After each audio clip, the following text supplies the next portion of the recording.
mere n'etiti mụ na Udo Obichukwu. Udo Obichukwu gwara m na orime ngwụtụchi ute agụụ bịa ya atụghepụ ya, na mmiri dọrọ ọnwa eju dọrọ nwa nkịta. Si ya Udo eleghị nke a pụtara. Ya sị m na o ji m n'ala ji onwe ya. Udo biko kọtụrụ m na m chọrọ ịnụ.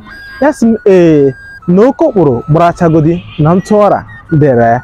Si ya eleghị nke ahụ pụtara. Ya sị na akwa mma na oke okporo ekwu ụzọ ekwugbo onwe ya mgbe ọ na-alụbe nwaanyị. Nsị ya na nke ahụ kwa n'eziokwu. Ya sị na m bịagodi ka ọjọọ m. M bịarute ya sị m na mmadụ ọ na-akpọ onye ka ya mma aga ije nwaanyị. Si ya na ntị m dị. Ya gwa m na ọkpọ juru ide na ofe ede na-etinye ya n'ofe ụgụ na ọ ga-ede. Si ya Udo nke a gbakwara mmagharị. Ya sị Udo nke ikwuru ugbu a atọgbukwara m.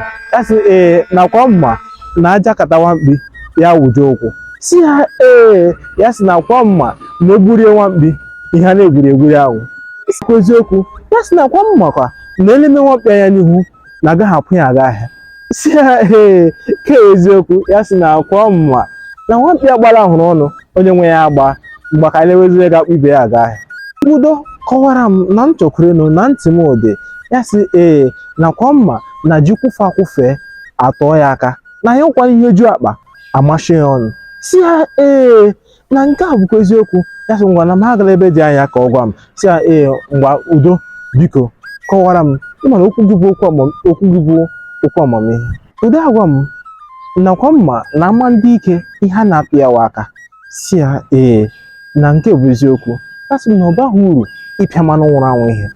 Si ya na Udo na-ama m nakwa mma na ihe na-esi esi bụ ụzọ nkụ na ụzọ mmiri anaghị esi esi. Si ya na-ama m mana n'ihe nke a pụtara. Ya sị ngwa bịazi ka ọ kọrọ m nakwa mma na nkịta chi gị enwe na ọrụ ga nrụrọ. Si ya Udo nke ahụ bụ eziokwu. A bịarute Udo sị m nakwa mma na ihe ọsọ gị mere onye ụgwọ gị na ya lawa na ọ ga-adịra gị azụ. Isi ya na nke ahụ bụ eziokwu. Ya sị ngwa na m bịa. A bịarute Udo agwa m na ihe ọsọ gị mere onye ukwu nji na ya lawa n'oge ekpere gị ike. Si Udo agwa m na nwaanyị otulukwu ga-ama ihe o mere onwe mgbe ọsọ soro. Isi ya nke ahụ bụ eziokwu.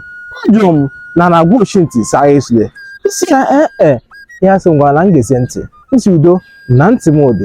Ya sị na ụmụ oke nọ n'ụlọ gburu oke nọ n'ama na azụ na ngịga na ntị ọ dịkwa. Si ya na ntị m dị. Nakwa mma na oke m abụọ na m nwere nke a ga-achụ achụ. Si ya ya sị na ngwa n'aka ya jụgodi m na onye ụlọ enyi n'ọkụ ọ na-achụ oke. Si ya mba na ọ naghị achụ oke.